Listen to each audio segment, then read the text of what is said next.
Hello, welcome to today's episode of Juice in the Numbers. I am your host, Joshua Tracy.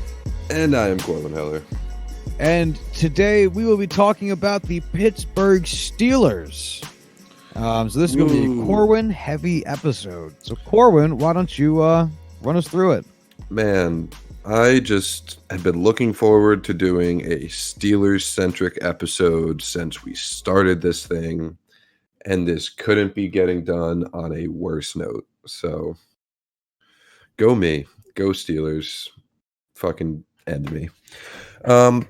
Yeah, so basically with everything that's been going on with the Steelers this season, and basically through discussions Josh and I have had about starting a series on rebuilding teams. Not teams that are rebuilding, but how we would personally go about rebuilding certain teams. We were talking about doing the Giants to start things off because they looked like a team that needed it the most. But it turns out the friendly, lovable hometown favorite Steelers turned out to be in dire need of discussion. So originally I was going to write a nice little article on this and post it somewhere.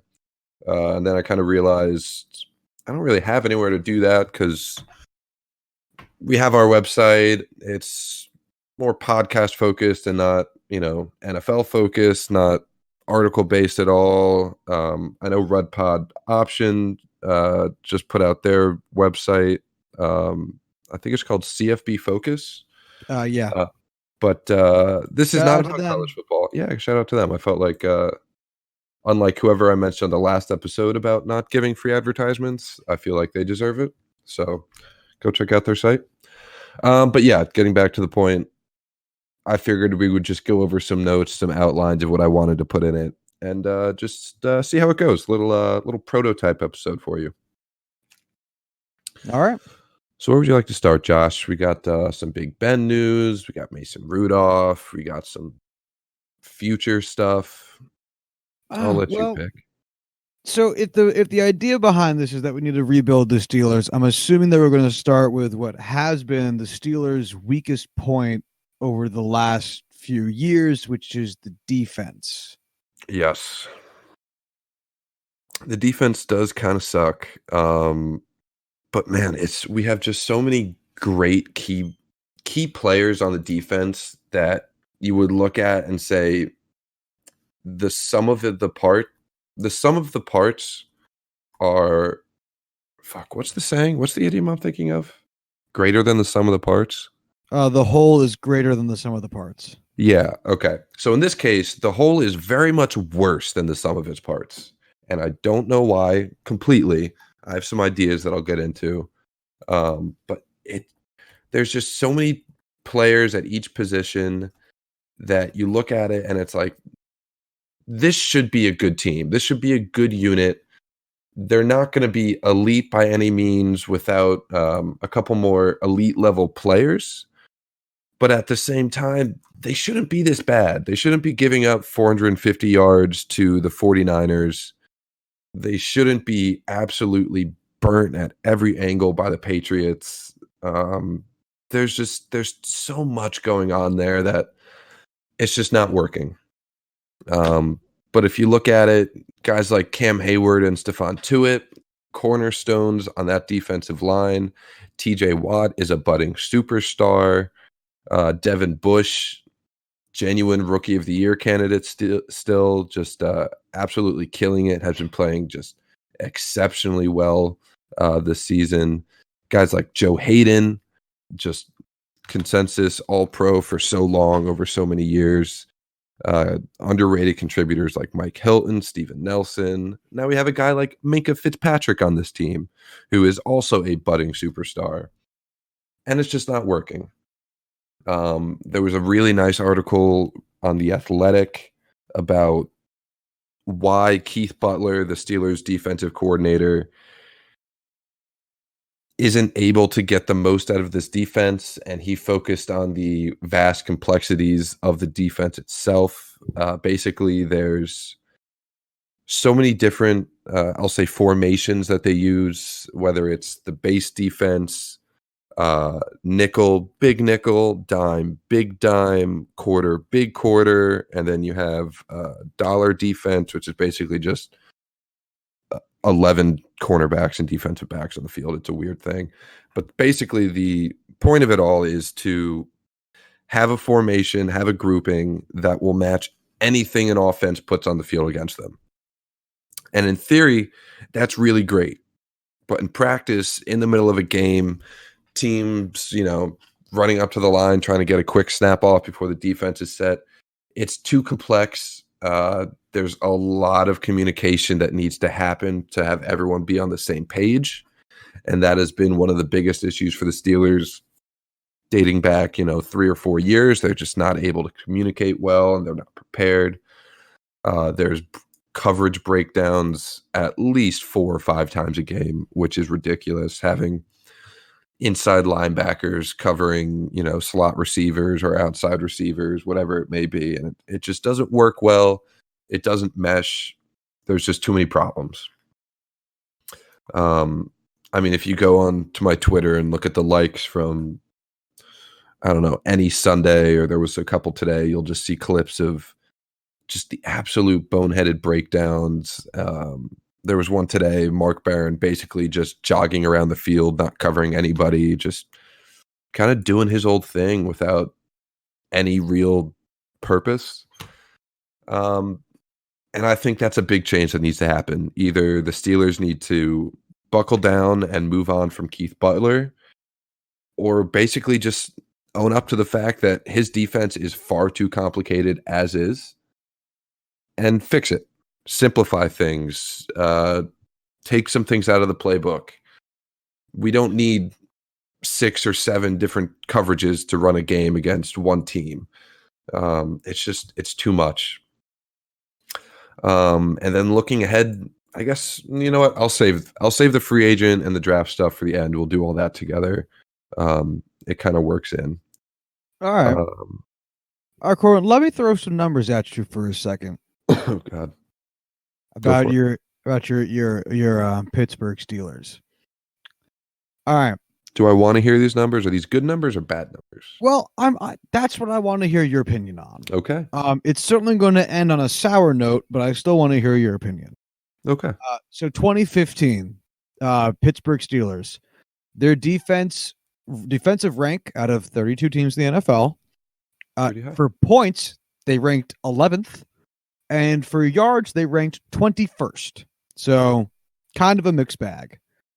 That's what happens. So the Steelers ran a zone defense for a long, long time. And one of the most basic principles of zone defense is as you get the field shorter and shorter, so as the other team gets towards the red zone, the zones tighten up a lot. There's a lot less open space for teams to cut it out or to, carve up the defense. So it tightens up coverages, and it's easier to buckle down as a defense in a zone coverage compared to a man coverage. So that might explain the numbers there a little bit. Well, there's more. Oh God, this is all building. So 2016, in terms of points, Steelers ranked 10th, so an improvement, and in yards they ranked 12th, a big improvement, up from 21. In 2017, the Steelers' defense in terms of points allowed ranked 7th, so still getting better. And for yards, they ranked 5th, another big fucking jump. So now both of those aspects of their game are top 10 in all of the NFL. 2018, just last season, in terms of points, they ranked 16th, so they took a pretty decent step back.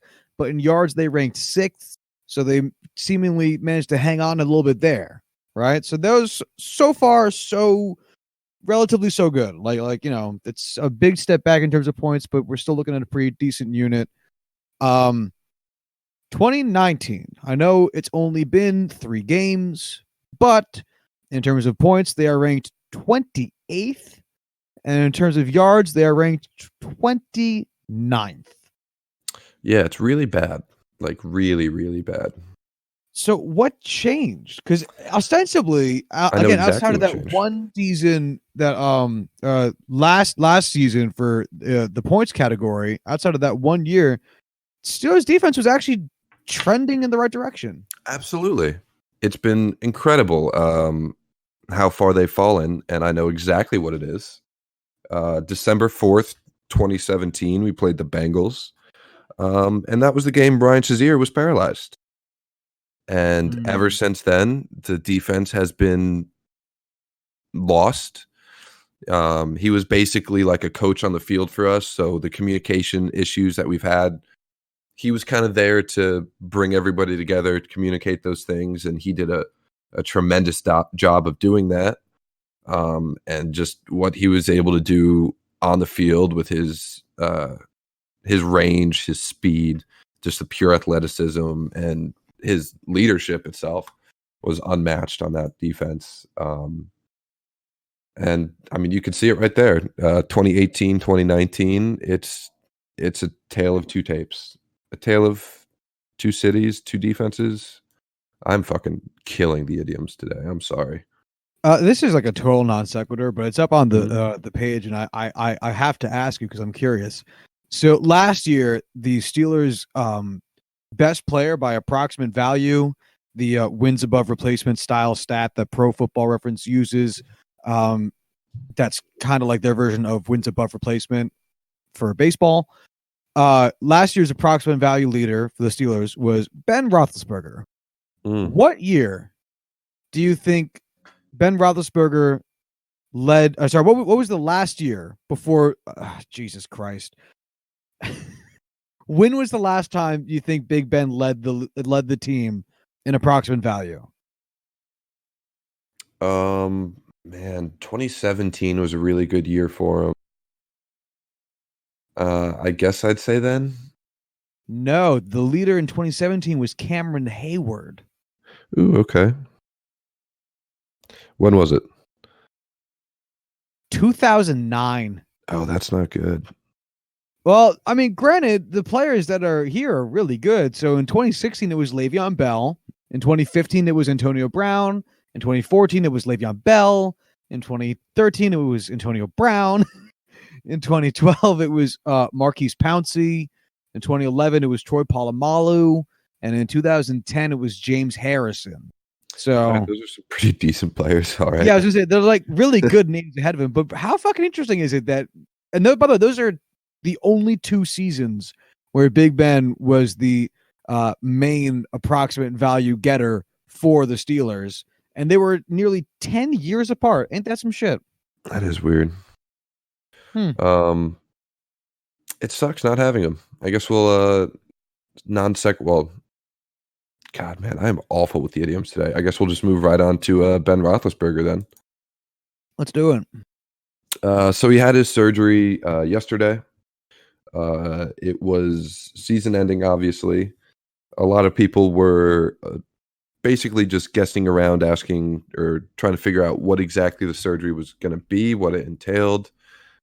They did come out yesterday and announce that it was not a Tommy John surgery. Josh, Mr. Baseball, could you explain in simplest terms, well, maybe not simplest, but in layman's terms, what Tommy John surgery is? So basically, you have ligaments on your arm, in your elbow. Those can tear, right? But it's not like muscles where they'll like tear, but they can grow back or they can heal. If it tears, it tears. Like there's nothing that can be done to it after that happens. So it's very common to see in pitchers because pitchers put a lot of strain on their elbow from throwing balls really hard. So in the 70s, a pitcher named Tommy John actually underwent an experimental surgery in which they took a ligament out of his leg and put it in his elbow, and then just kind of like, for lack of good technical words, kind of just stapled it to his arm to function as the main ligament in place of the other two, or the other one that was there, and basically just kind of found him a new ligament from somewhere within his own body. So it's just it's like the ligament version of a skin graft. Yes, that's how I would think of it. Yeah. Um, so They were really weird with the wording of this, where they said it wasn't specifically a Tommy John surgery, which is basically taking the ligaments from, I think it's your ACL or not ACL, like MCL or PCL, Yeah, it's the two on one the of the knee outsides. ones. Yeah. Yeah, whichever one it is on the outside ligaments, and then using that to replace your UCL, which is in your elbow. So it could entail that it was a Tommy John surgery of sorts, where it just wasn't specifically what is referred to as Tommy John surgery. Regardless, it's a very long timetable to return for pitchers, well over a year. But Jake Delhomme, if you remember him, played for the Panthers back in the day, was a pretty decent quarterback. He underwent Tommy John surgery in 2007. And then he was able to come back to the field in 6 months.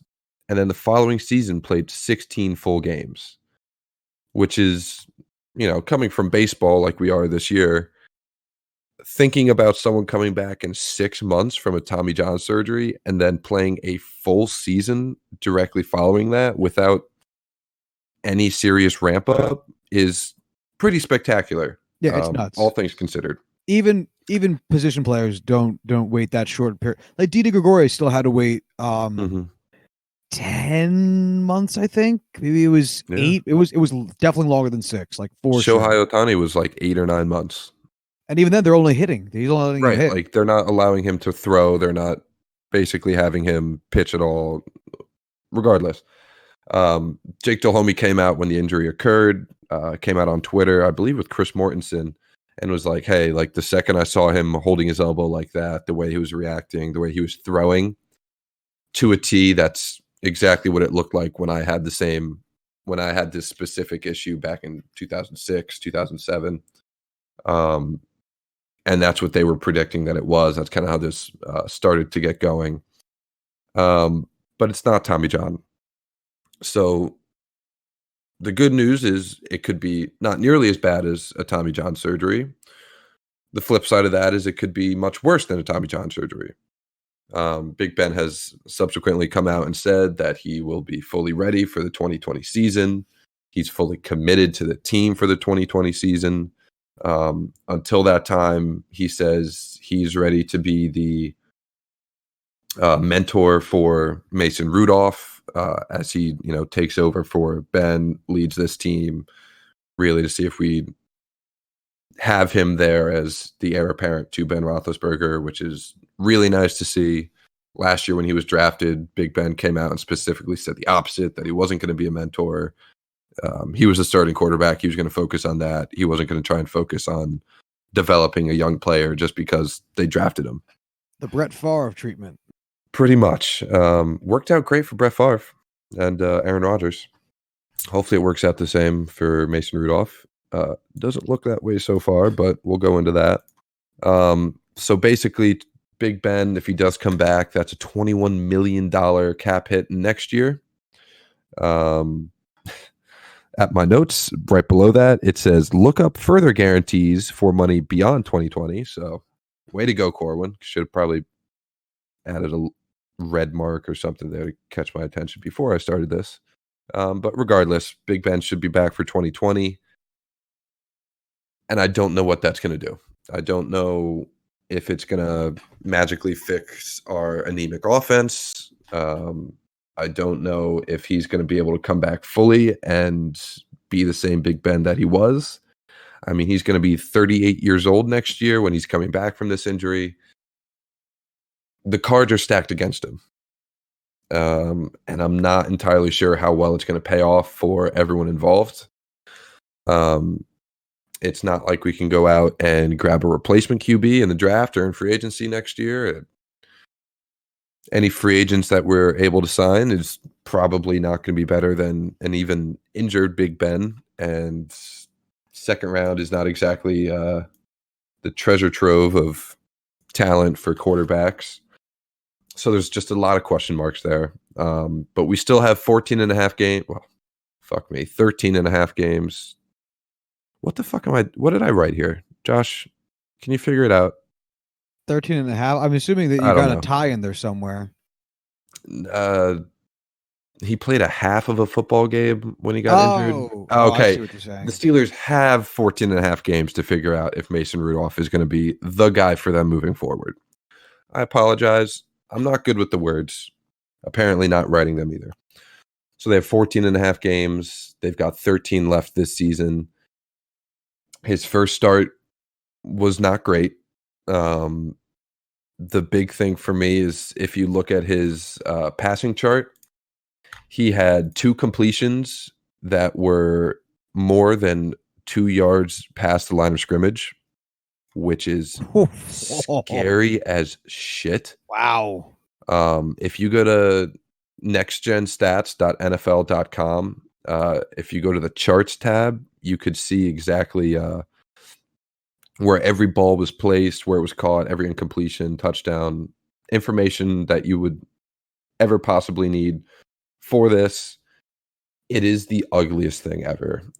Josh, if you actually could go and try and pull that up real quick, that would be greatly appreciated. What was it? It's What website was it? nextgenstats.nfl.com, and then there's a charts tab that you can go to. All right, I'm working on it. Woohoo! Also, just real quick, I pulled up Spot Track while you were talking because I was curious Excuse me. about Steelers' commitments for next season and the year after. So do you know what their total current cap allocation is for 2019? I do not. It's $176 million. Okay. Okay. Do you know what it is for For those of 2020? you that don't know, can you give the total cap number just as a reference?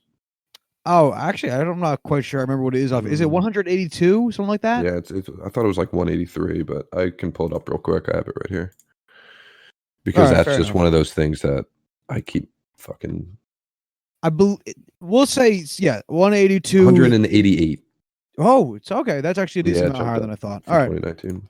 Um, 2018 it was 177. This year it's 188. It goes up about 11 or so million every year. so that's for the Steelers for 2019, it's 176 million, look at a little bit over, with 57 players signed. Mm-hmm. 2020, they have 39 players signed, of course, like players' contracts end. They owe them more money.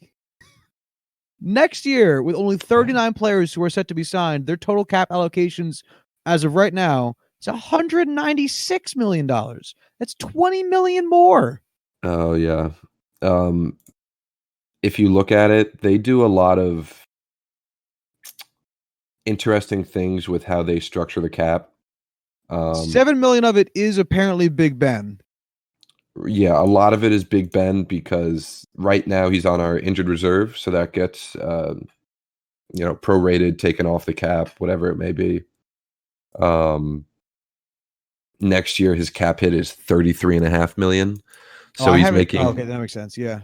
so he's making 21, I think it was 21 million in actual cash. But his cap hit because it's prorated is 33.5, which is just that's a big cap hit. But besides that, it's a lot of much smaller contracts. The Steelers and Kevin Colbert are just magicians when it comes to cap space and creating it in the short term. It's basically always signing players to restructure deals to basically give them a little more cap room this year, next year, and then it's a rolling cycle. So cap space for the Steelers is the absolute bottom of the barrel as far as concerns I have for 2020. Which is very nice. It's a nice problem to not have to focus on. All right, because it has me scared. For the Steelers or for the Jets? For the Steelers, Jesus. Yeah, it's something. I also I'm trying to use next gen stats to pull this thing up, but this website's fucking bizarre. I think I sent have a it. picture over Discord. Oh, okay. Then Just I to make got it it. easier for you. It's ugly. So 2 passes past 2 yards past the line of scrimmage. That was an awful way to word that. I am sorry. Both of those passes ended up being touchdowns. So that's a nice little silver lining. But at the same time, everything is behind the line of scrimmage. It is bad. I did notice in the game, his drop back is incredibly deep, which is a very easy fix. That's something they'll work on in practice and whatnot. I'm not entirely sure why it was like that in the first place, but basically he was dropping so far back. His drop-offs, not his drop-offs, his checkdowns just ended up having to be behind the line of scrimmage, is what it looked like.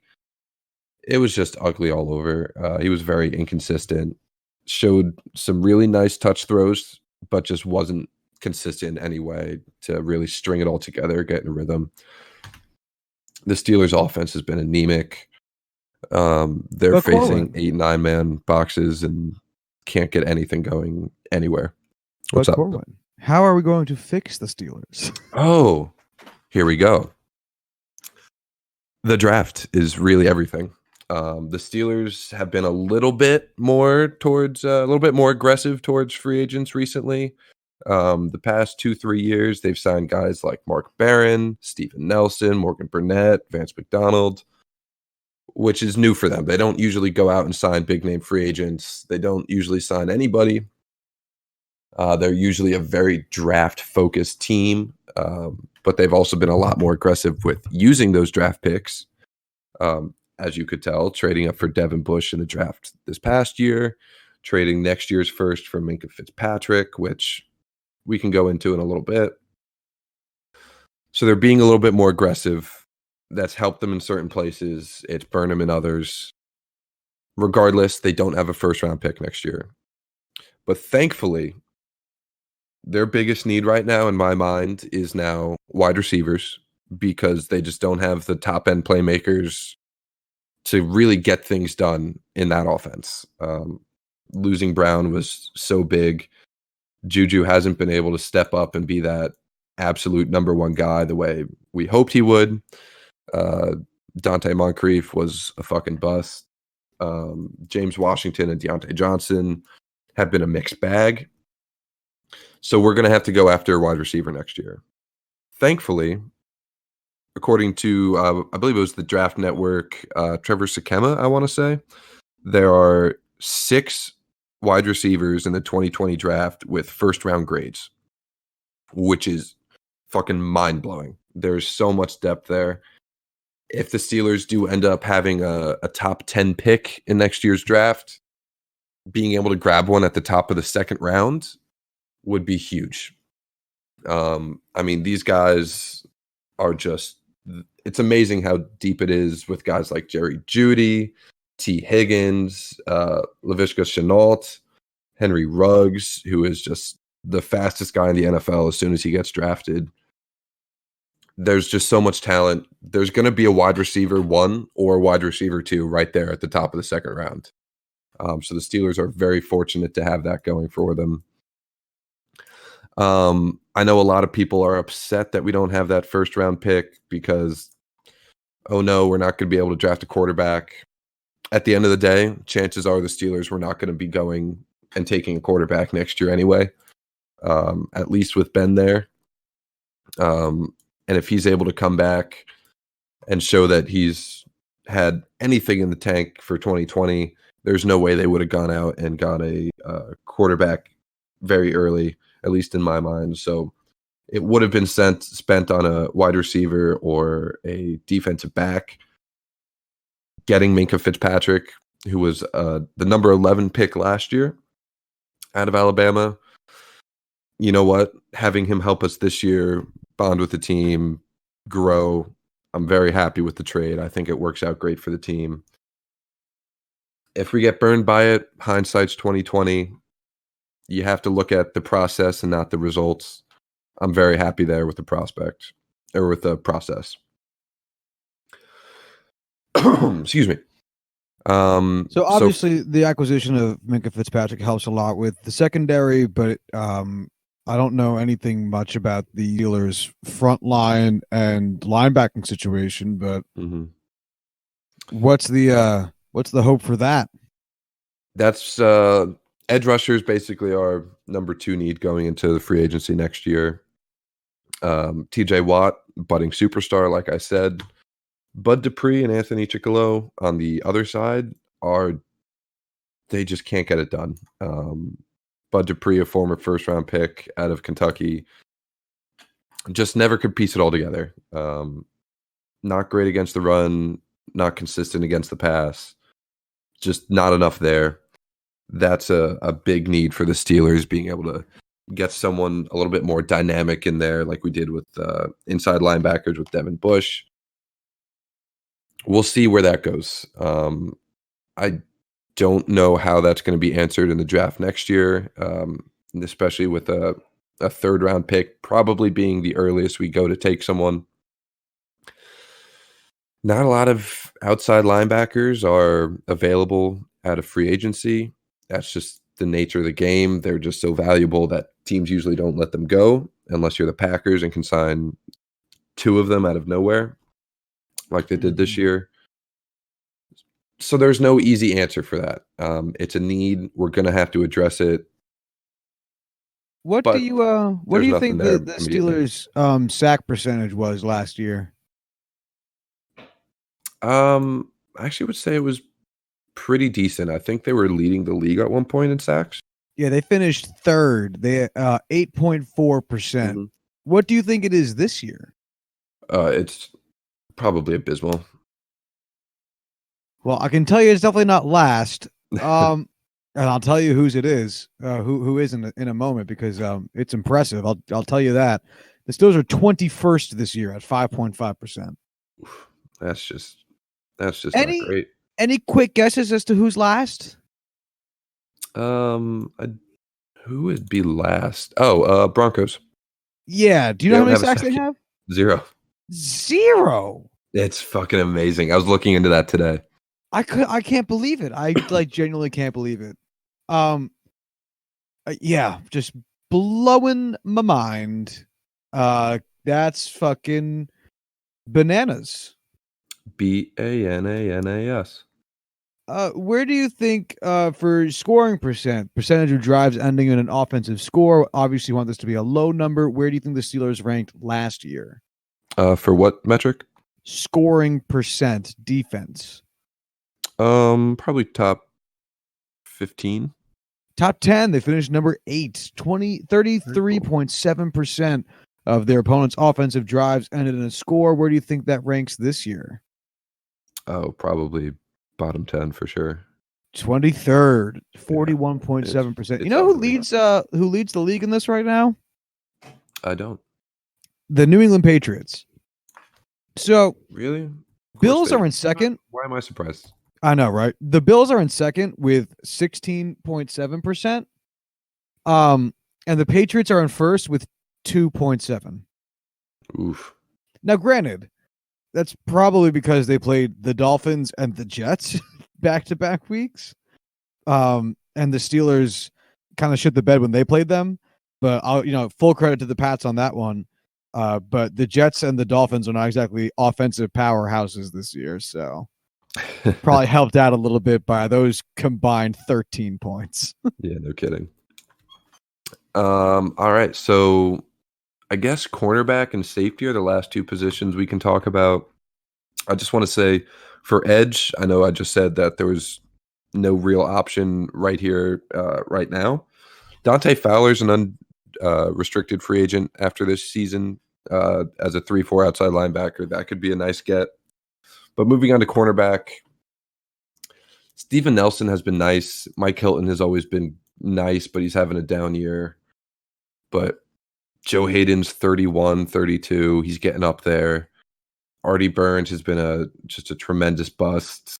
Cam Sutton and Brian Allen and what is it? Rookie Justin Lane haven't shown anything really. I mean, Justin Lane hasn't played, but I'm not holding that against him, or I will hold that against him. Fuck you. It's just not great. It's not terrible. Like they can manage and they can get by. There's just there's nothing there that inspires a ton of hope for the future at cornerback. Thankfully, unlike outside linebackers, there is a plethora of unrestricted cornerback free agents next year. Guys like Chris Harris Jr., Jimmy Smith, Logan Ryan, Bradley Roby, Aqib Talib, Ronald Darby, Jimmy Ward, Darquez Denard, Eli Apple. We could get Ross Cockrell back, but don't fucking do that to me. Kevin Johnson, former first-round pick. There's a lot going on in free agency next year with cornerbacks. Granted, a lot of these guys are going to get signed before they hit free agency, but regardless, options are there to improve. We don't need to rely on the draft there. If KC and Tomlin do want to get aggressive with it, there's guys there for them to grab. And then safeties, really the final team need that I had on here. I wrote this before the Minkah Fitzpatrick trade. Mm-hmm. So things kind of settled themselves, worked things out for themselves.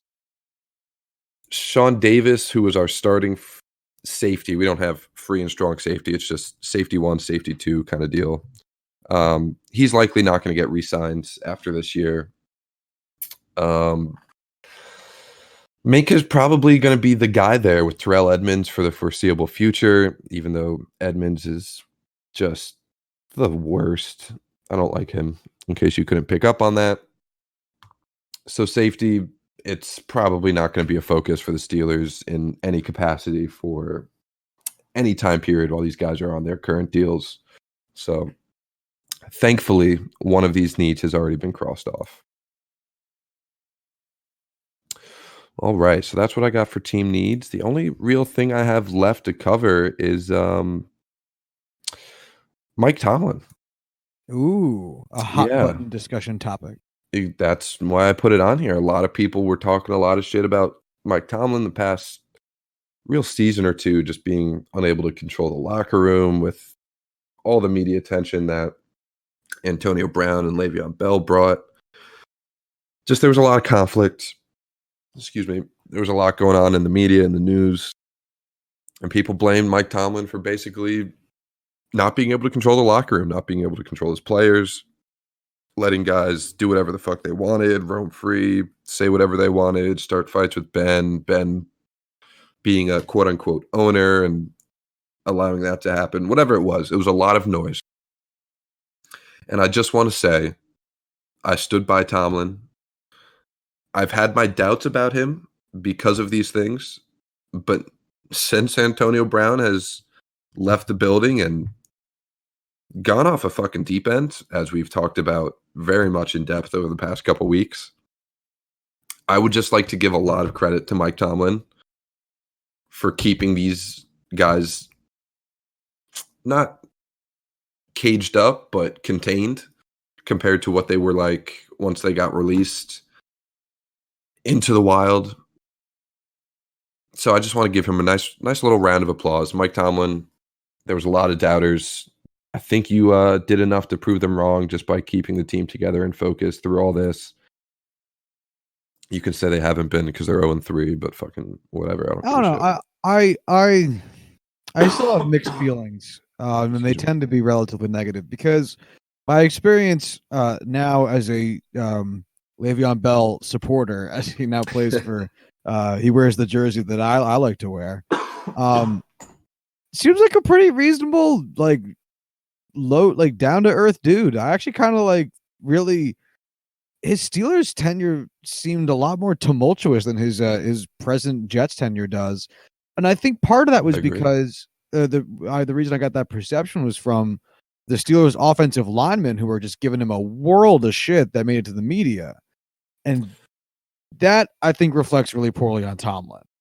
I can't blame Big Ben for having opinions because he's a quarterback and they usually get talked to the most by the media. And if he says weird shit, like, I mean, what are you going to do about it as a coach? What I do think is interesting is the Antonio Brown situation, because you almost wonder if as a head coach, you're like, oh my God, Antonio is fucking killing me. Like, at what point do you stop covering for his ass? And at what point do you just let him be wild and weird so that you can get people on your back, like on your side and be like, man, Antonio Brown sucks. How does Tomlin control him? And then Tomlin can be like, exactly, get him out of here. Like expose some of the madness to the public so they can see what the fuck you've been dealing with. So I'm kind of 50-50 on it, because on the one hand, kudos for handling Antonio Brown, but on the other hand, like, I don't think he handled the Le'Veon Bell situation with an ounce of grace. Yeah, I mean, it wasn't great. I wouldn't say I would necessarily put the blame on the different players squarely on Tomlin's shoulders. He's always been a hands-off manager and coach when it comes to. He's basically the opposite of Bill Belichick. It's a lot more of a open and free atmosphere that he likes to have. Let players be themselves, do what they got to do. Treat them like, hey, you're professionals. You can do what you got to do. You've made it this far. You have that right. And it's worked and it hasn't worked. But at the same time, the offensive linemen were talking a lot of shit to Le'Veon Bell because Le'Veon Bell was coming out and talking a lot of shit about the team. And he lied to them consistently about whether or not he was going to report back, when he was coming, just not showing up without a word. It wasn't just, he said, she said type stuff. There was a lot more going on. And Lev definitely had a lot of issues with how things were going on, how things were run. And every player has that right to have that opinion. But when you start lying to teammates and giving them false pretenses about whether or not you're going to be a member of that team for the season that starts that week, that's when these bigger emotions come out and people start fighting on Twitter. So I wouldn't put the blame solely on Tomlin's shoulders there. I mean, I respect the players' feelings on the matter, but I think it's more of there's still a do's and don'ts when it comes to airing your grievances publicly if you're a player. And I think the O-line being fucking pissed is justified, but I also don't think that gives them the right to air the Steelers' dirty laundry to the media, which is a pretty standard practice for every sport. Like, you can be all pissed off and fighting with your essentially coworkers, but your teammates. But usually the standard is like you keep that shit in the locker room and you don't put it out there on notice. And the Steelers players did, and Tomlin, maybe he disciplined them behind closed doors, but I mean, he didn't seem to give a flying fuck. I can't remember off the top of my head if there was stuff like that or not. So Stuff. Yeah, like, again, I get why the players would be mad, but at the same time, you can't just go around shit talking. Because what if Le'Veon came back like the next day and was like, "Yeah, my holdout's over. Why y'all been talking shit so much?" Like, it's just it's a recipe for disaster. Yeah, it definitely was. You know what? It was not handled perfect by any side, and that's just the way it is sometimes. See, this is why Mike Tomlin is such a fascinating figure to talk about, because I feel like we could do this. We could do an entire hour just on Mike Tomlin. Oh, absolutely. And you know what? I'm kind of okay with that. I'm sure you would be. So that's all I got for you. Is there anything else you want to add to this or discuss? Give me just like a final rundown, bullet point style. How would you fix the Steelers? Oh man. How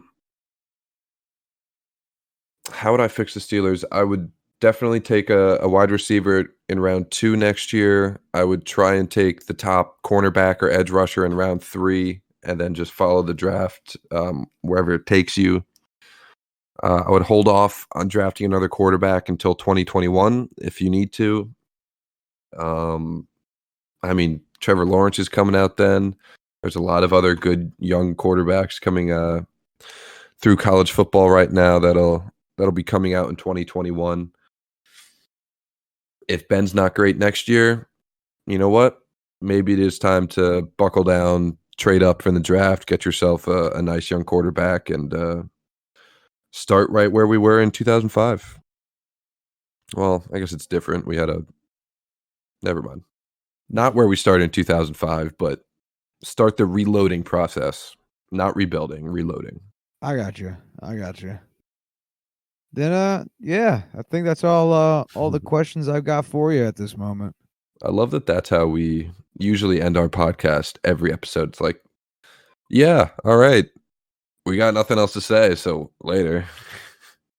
Oh no, I got a little bit more since I figured, why not fill out the episode a little bit? Sure. It's just not Steelers related anymore. Okay. What do you got? Well, the stats for Pro Football Reference Advanced Stats have updated, so I figured let's go through them. Oh God. All right. Let me pull it up. All right, so first up is advanced passing, and I want to start with bat throw percent again because I am still just so fascinated by this stat. So it's an interesting top five. Some familiar faces. Number one, still Cam Newton at 29.2. Ryan Fitzpatrick at 23.1. Ben Roethlisberger at 19.4. Eli Manning at 19.1. And Jimmy Garoppolo at 15.5. But what makes the top five so interesting now is that four of those, the first four QBs, aren't going to be playing anymore. Cam Newton got hurt, and he's going to be out for, I think I saw probably at least 2 weeks. Ryan Fitzpatrick got benched, and unless Rosen gets hurt, will probably be done for the season. Ben Roethlisberger got hurt and is done for the season, and Eli Manning also got benched for Daniel Jones. So unless Daniel Jones gets hurt, he's also likely done for the season. Whereas that leaves Jimmy Garoppolo as right now, I guess you could say the quote unquote starter with the worst bad throw percent in football at 15.5%, which I don't think is that bad. But it's interesting. So if we were to start the top five with Jimmy G instead, the top five for highest bad throw percent would be Jimmy Garoppolo, Kyler Murray, Matthew Stafford, Joe Flacco, and Jared Goff, which I think is a much more interesting top five. Well, what about number 6 right there? 6 and 7. Oh, Mahomes and Brady? Yeah, that makes it a little more interesting.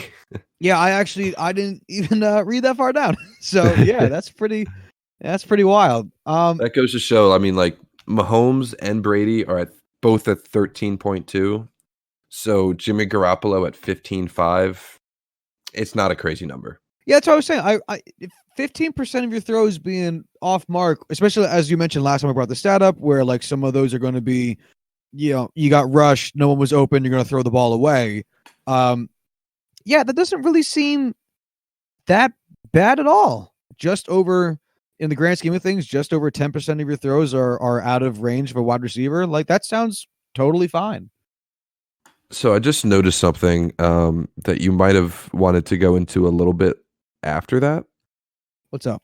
But yards after catch for passing, if you look at Patrick Mahomes compared to the rest of this group, that's an insane number. I've noticed this. So most of these guys are around like 2 to 500. Pat Mahomes is at nearly 800 yards of basically passing yards after the receiver makes the catch. So when they catch the ball and start running, he is averaging 9.6 of those yards per completion. And this is a funky top five as well. So first off, Patrick Mahomes, like Corwin said, just shy 800. That's 786 yards after completion. Second place is Russell Wilson, a full 140 yards fewer than that. Just basically like a shitty game, but it's still a full game at 648.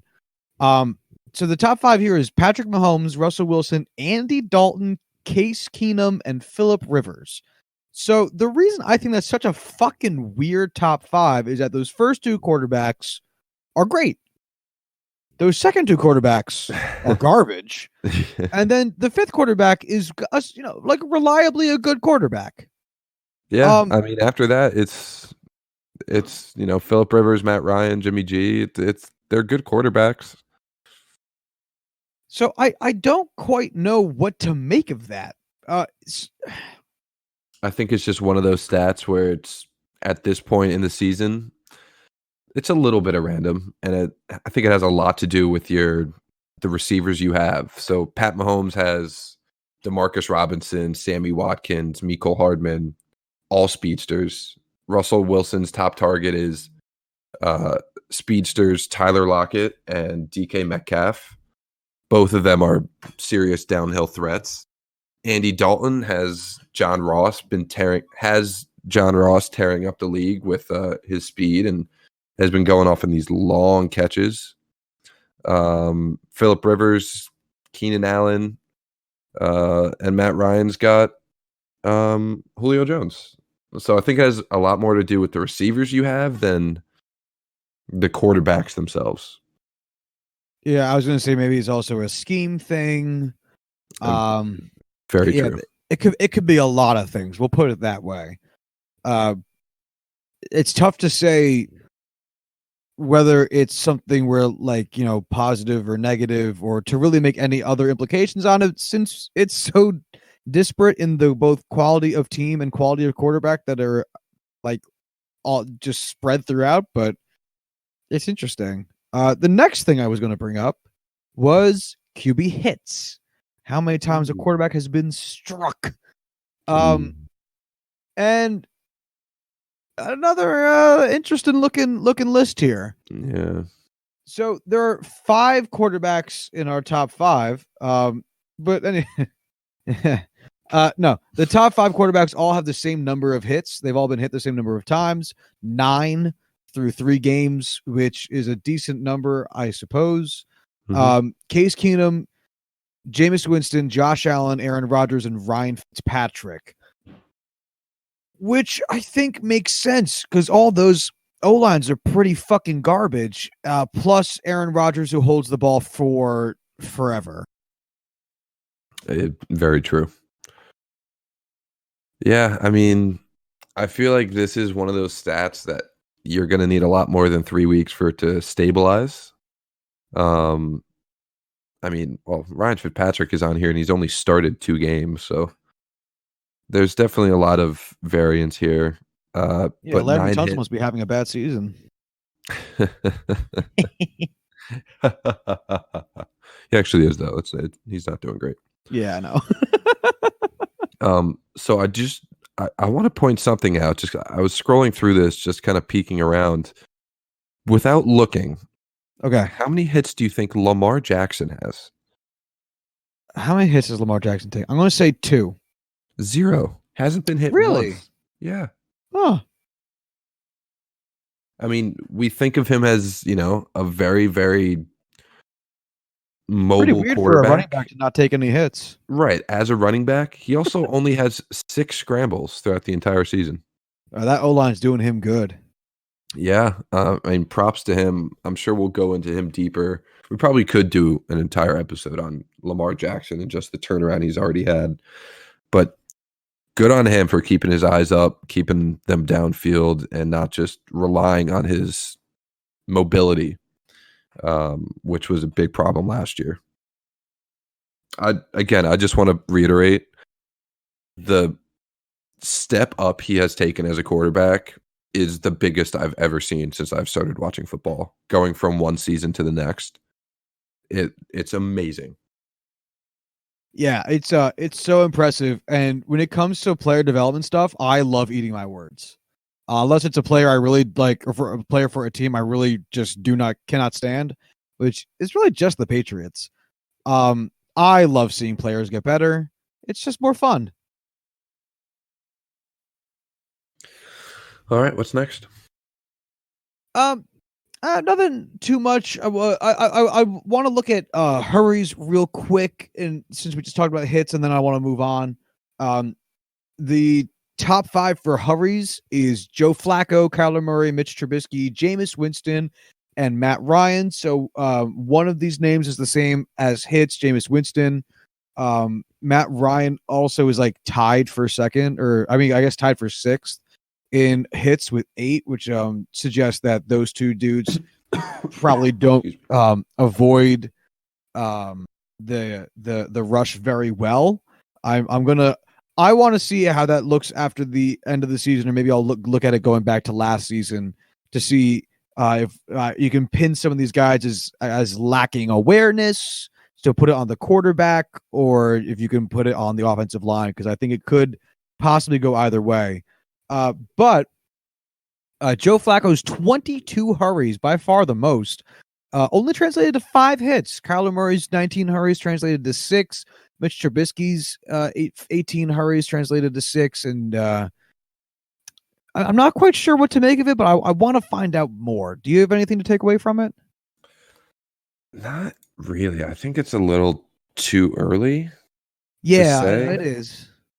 Yeah, I don't know, man. I don't think I have anything on this one. That's fine. I just want to. I think we said this a bunch of times, but they're all new, and I'm excited about all of them.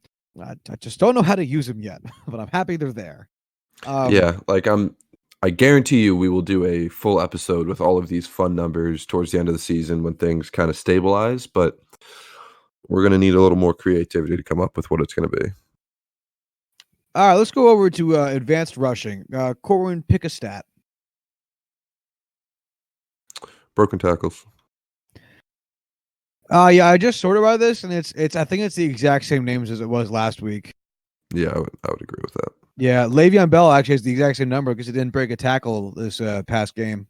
I think Christian McCaffrey jumped up. I don't remember him being so high. But then again, I could just be misremembering things. Yeah. Pick another one. Also, because I see Mark Ingram on this list, what a game he had. I mean, yeah, man. Like, goddamn, like that was. Let me see what his line was. 16 rushes for 103 yards, 3 touchdowns, 4 catches for 32. That's a good fucking game. All right. Let's see. First downs. That's so funny. Those are the first 2 things I sorted by. I did broken tackles and then I did first downs. It's fucking hilarious. All right. We got Marlon Mack leading the pack, and that rhymed and not on purpose. Saquon Barkley, Derrick Henry, Josh Jacobs, Dalvin Cook, Carlos Hyde, and Sony Michel. Yes, that was 7 names, but the last 2 groups were tied with 11 and 10 first downs, respectively. Marlon Mack ahead here at 16 first downs. Now, what I'm interested in is how many yards after contact these people have, like, per attempt. I don't know. I want to see if there's some kind of translation between like how far they're carrying the ball. Maybe just regular old yards per attempt would probably be the best. But honestly, I want to say, as useful as this is, looking at the charts at Next Gen Stats is so much more useful at seeing a effectiveness of a runner, especially for like first downs, whatever it may be. Looking at raw numbers in a spreadsheet is one thing, but like actually being able to see the rushes is really nice. What if I told you that Marlon Mack, of his 26% of all of his rushes led to first downs? Ooh. What would you think about that? That's pretty cool. Again, still very early. Things have to, stabilize a little bit. But as it stands, that's pretty great. Now, what if I told you that Saquon Barkley is just under 30%, 29.7% of all of his rushes were first downs? Completely unsurprised. He is the absolute greatest running back of all time. Yeah, I think that might be where I'm at for how to use this. I think that will be what's most interesting. I love it. Wow, Derrick Henry sucks. Oh, he is nowhere close to being the suckiest of sucks. Don't you worry. Yeah, but I'm just saying. But tell me why. Marlon Mack has his 16 first downs off of 61 attempts. And I'm like, all right, I don't know how much that is, but that's like he leads the pack. So that's a bunch. 299 yards. Like that seems like a lot.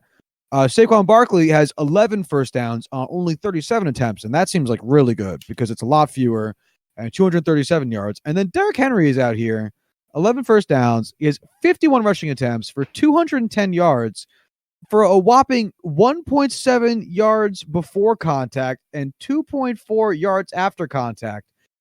2 broken tackles. And it just seems like he ain't doing nothing out here.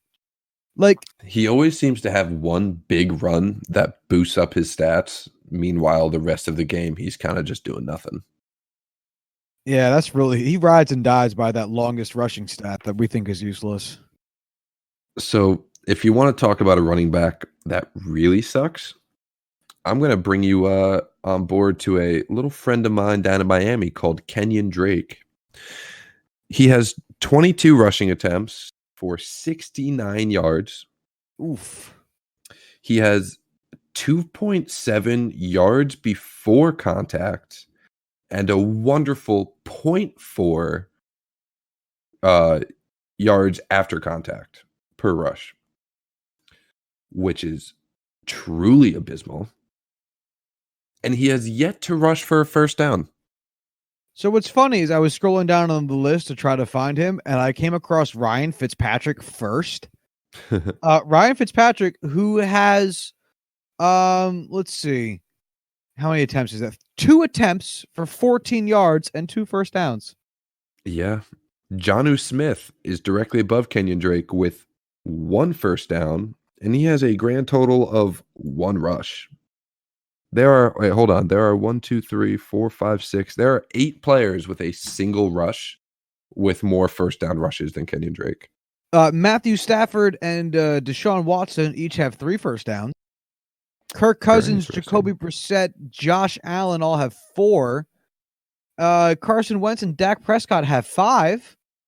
Lamar Jackson has 6. And yeah, I think that's all the quarterbacks I see up here, but that's a lot more than that actual running back, so that's pretty sad. Let's go to receiving, because we spent a lot of time shitting on Kenyon Drake. Miami's just fucking fun. Yeah, that really is. We're going to have so much fun with them. I want to see drop percent. We started with that last time as well. Who the fuck are you, Trey Burton? Oh, you're a tight end. That's not good. Trey Burton is dropping 14.3% of his passes. That seems pretty bad. Oh, but he only has 1 drop. Okay. All right. Sample size fuckingness here. Yeah. Okay. Not a fan of that. Let's go to total drops. These are weird numbers because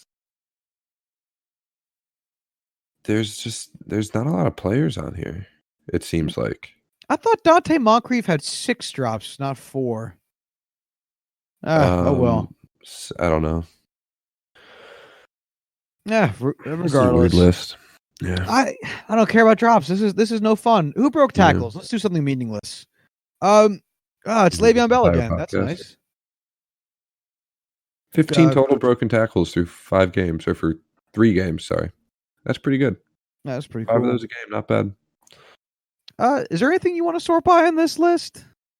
Not on this list. I actually want to go back to the regular rushing list, and I want to look at fumbles because I saw Chris Carson's name. Yep, there it is. Oof.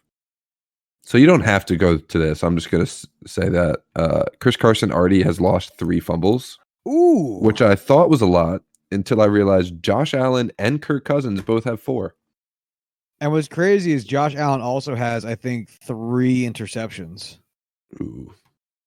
Yeah. Not so great. He's been having a really weird year for Buffalo because on the one hand, like, he's running the ball really well and his passing is improving, but he's become a turnover machine. Josh Allen? Yeah. Yeah. He has 3 touchdowns and he has 3 interceptions. And he has 4 fumbles. Jameis. Yeah, he kind of seems like he's like a running Jameis Winston. And he doesn't steal crab legs, so he's got that going for him. And he had so much as we know didn't sexually assault any Uber drivers. So, man, Jameis has got a lot going against him. Yeah, some might say he sucks. Fuck James Winston. Fuck. All right, let's finish it off on advanced defense, which we didn't do much with last week, and we probably won't do much with this week. Pick one stat. I'll pick one stat, and we'll call it a day. Cool. You go first because I'm still looking. Damn it. I literally closed out and had to bring it back up, so didn't even have the page open in front of me. All right. I want to know.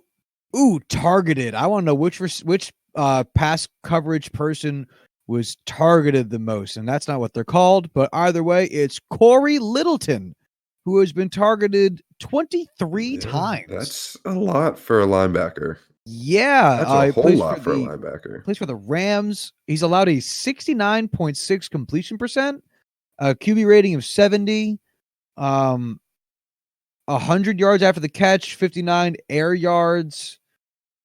He also has 3 blitzes, 1 hurry, 1 press, a bunch of stuff I don't care about. That's a lot of targets. Holy shit. I mean, through 3 games. Actually, that's over 7 targets a game. That's a lot. He does have interception to his credit. Yeah. He was a Pro Bowler. I did not know that. Well, what's interesting is I guess how much better the second person down this list is Levi Wallace, who has 22 targets, so only 1 fewer than Corey Littleton, but his completion percentage is 59.1, a full 10 points lower, and he's allowed just about 60 fewer yards on those receptions. So, but he's also but he's allowed all right, so hold on. I'm going to ask you who's having the better season thus far, because now this is getting interesting. All right, so Corey Littleton. Yes. 23 targets, 16 completions for, we'll call it a 70% completion percent.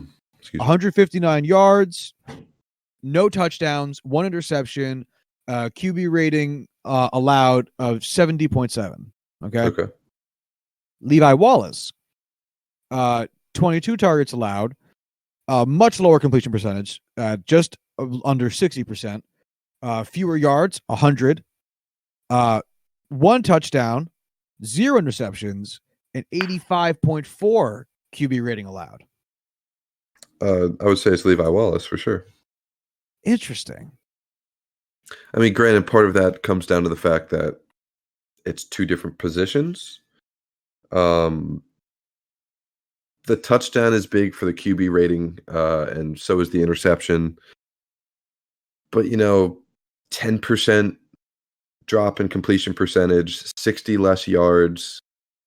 Fewer yards per completion. Yeah. At the end of the day, it's Levi Wallace. Yeah, I'm gonna lend my answer to your better knowledge of these positional groups and their production. But that is actually kind of interesting, isn't it? Oh, absolutely. Yeah. Anyway, I'll read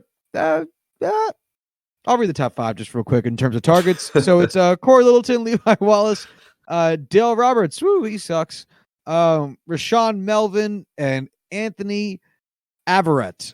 All 5 of those have been targeted over 20 times so far this season. So if you heard their name, they might not be having a great year, especially Anthony Averett for Baltimore, who has allowed a QB rating of 110.8. Yeah, and if you're a normal person and don't know who any of those players are, it's because they're not very good at what they do, and they're being targeted a lot because of that. Corey Littleton that's an outlier. That's an exception to the rule.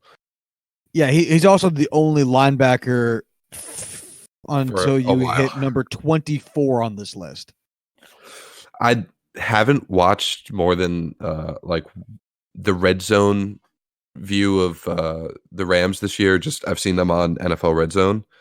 I really want to go back and watch those games again just so I could see how he's getting targeted so much. It's got to be the defensive scheme that they're using, right? Like some kind of package that has him in coverage. He must be in coverage basically every snap. Maybe not every snap, but a good chunk of his playing time. Yeah. Oh, yeah. All right, you pick your stat now. Missed tackles. Ooh, I like that one. I didn't realize that was a stat. Where is it? Yeah, all the way to the right. Oh, okay. You're doing raw or you're doing percent? I want to do raw just because percentage is going to bully cornerbacks that, only make like 2 or 3 tackle attempts a game, whatever it may be. And no Jets. All right, good. Yeah, so leading off the list, we have Rashaan Evans, first-round pick at Alabama last year for Tennessee, with 7 missed tackles already, which is a lot. You don't want 7 missed tackles in 3 games. It's just so many. That'll get you benched. He's got a 30% missed tackle rate, which is really not good. You know what's great out of this top 5 is looking at their QB rating allowed, and it's really high. Ooh, QB rating allowed. Let me find that again. It's rat. Okay, coverage. Thank you. Because that would make sense instead of putting a Q in front of it. Ooh, 118, 92, 109, 90. Yikes, those are not good numbers. Yeah. Right, who's that? Christian Kirksey for Cleveland with a 155.8. That's bad. Yep. So I will say that Denzel Ward is on this list with 5 missed tackles. He's rocking a 41.7% missed tackle rate. Holy shit. I didn't even see that as a percent. Wow. Even as a cornerback, that number is astronomically high. Basically, every other time he goes to make a tackle, he misses. Not even like a broken tackle or, goes for the tackle, wraps up a leg, and another guy comes in and knocks him over. Like, he is just missing the guy. We've got Bradley Chubb on here. He's a big name for Denver. He's got 6 of them at a 30% rate. Let's see. Who's the first Jet I see on here? Because it's Darryl Roberts, way down with 2. I looked. You looked already? All right, let me find a Pittsburgh guy. Ah, shit. I just fucked life up. Terrell Edmonds. Oh, wait. That's Resort. Terrell Edmonds with 2. Also, Devin Bush with 2. No, we don't want to say that name. Terrell Edmonds, bad. Devin Bush, good. Control the narrative, Josh. We are the media now. That's what we do. Yes, we are. All right, man. Any closing thoughts on defensive advanced stats? Nope. I don't think so. Yep. We did it, Corwin. We did do it. We made it through. We survived. All right. Well, if you want to hit us up via Twitter, you can do so at JuicingPod. If you want to check out our website, you can do so at juicethenumbers.wixsite.com/website, or you can go to juicethenumbers.com. And if you want to hit us up via Gmail, you can do so at juicingthenumbers@gmail.com. And until Thursday, y'all. Bye.